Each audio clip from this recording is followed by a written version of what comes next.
Election officials are counting ballots by machine. The county also plans to hand count as a parallel process. It's a move that stirred major controversy from the moment it was announced. A lawsuit by the ACLU, a ruling by the Nevada Supreme Court, and also a directive from the Secretary of State forced election officials to use machines as their primary tool.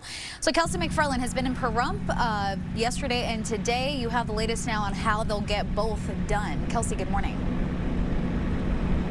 Good morning to you both. So we received the first batch of preliminary results around 12:30 a.m. And so far with that machine counting, Nye County has tallied more than 80% of the votes. Now, we told you about the preliminary results about 30 minutes ago, but now, as we mentioned, they also want to start the hand counting by Thursday. So if they want to get that done in time, they'll have to tally more than 15,000 votes in less than 9 days. I talked to the Nye County clerk about whether or not they can get that done, and he says it depends on how many volunteers show up to help today.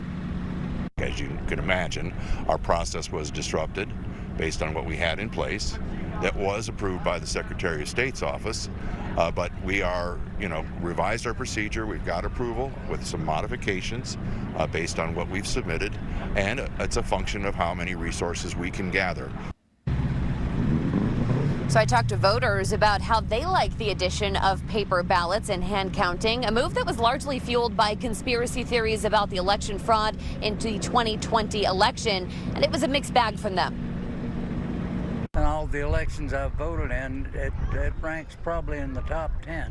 I've been in Pahrump for 30 years. This is the worst election I've ever participated in. I don't have much faith this year. I have no problems with machines if they're verified to be just machines.